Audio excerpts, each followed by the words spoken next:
Hola, ¿cómo están? Soy Osvaldo Sosa y estás en mi canal En Busca de la Historia. Hoy vamos a conocer un tema muy importante. Ojo, vamos a hablar de un tema de historia universal y nos vamos a ir a esa época donde habían reyes. Vamos a tratar del tema de monarquía inglesa en el siglo XVII. Empezamos entonces con este apasionante tema. Cuando hablamos de la monarquía inglesa estamos hablando de que vamos a entrar a la edad moderna, en la segunda parte básicamente del siglo XVII. Inglaterra en esa época supuso una expansión mediante la colonización de territorios en América. En el mapa conceptual que vemos ahí, vemos a todos los gobernantes de esta época de Inglaterra en el siglo XVII. Empezamos por Jacobo I, Carlos I. En medio vamos a encontrar la famosísima Revolución Puritana o también conocida como la Revolución Gloriosa. Además, ubicamos ahí Carlos II y Jacobo II.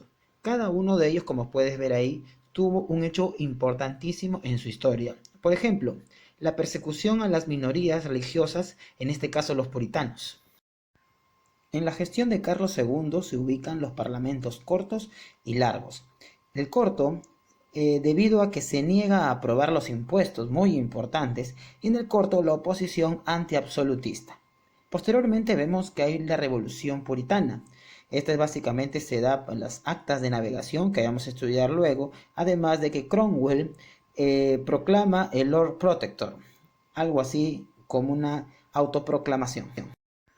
Ya en el reinado de Carlos II hay un documento muy importante que existe todavía en este tiempo llamado el Habeas Corpus. Para terminar, a Jacobo II intentó restablecer el absolutismo. ¿Y qué es el absolutismo? La concentración de poder.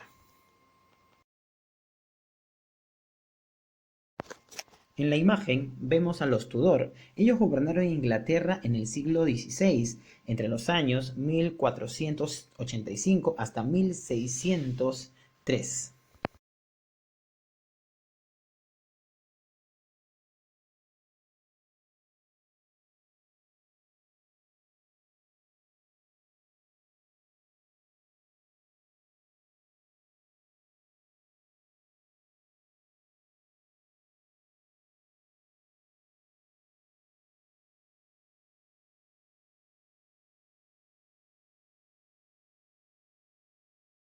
Luego aparecen los Estuardo. La dinastía de los Estuardo entonces da origen a Isabel I en 1603, la última representante de los Tudor. Ascendió de esta manera al trono Jacobo Estuardo, bisnieto por línea materna de Enrique VII. Mira, ve. Como Jacobo ya era rey de Escocia, quedaron unidas entonces Escocia e Inglaterra, es decir, estaba asumiendo un doble poder.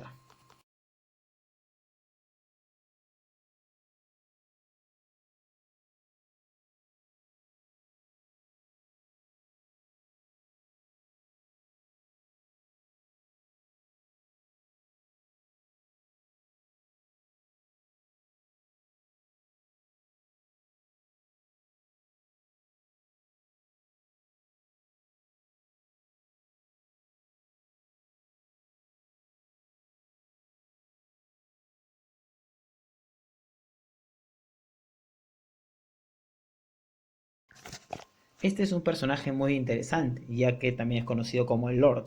Además, Oliver Cromwell, quien lideró a la República Inglesa, fue un ambicioso dictador regicida para unos, héroe para otros. Cromwell es una de las figuras más controvertidas e importantes de la historia de Inglaterra. Fue un puritano, hay que recordar que hubo una guerra contra los puritanos, además radical y un gobernante lleno de contradicciones. Eso es lo rico de este personaje.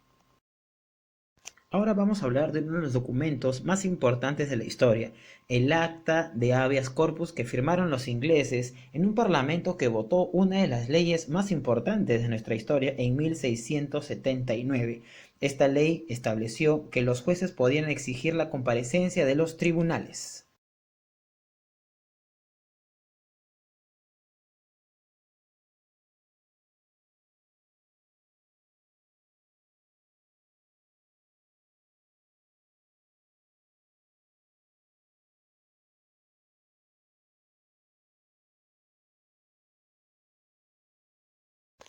Otro de los acontecimientos más importantes de esta época fue la Declaración de los Derechos. Por primera vez en la historia el ser humano tenía derechos, claro, solamente en Inglaterra.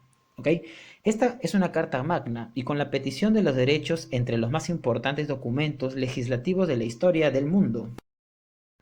Es decir, el rey, que antes tenía un poder absoluto, ya tenía su poder limitado, ya que estos poderes pasaban a mano del Parlamento británico. De esta manera, espero que hayamos aprendido un tema muy importante donde hay leyes que todavía siguen hasta la actualidad.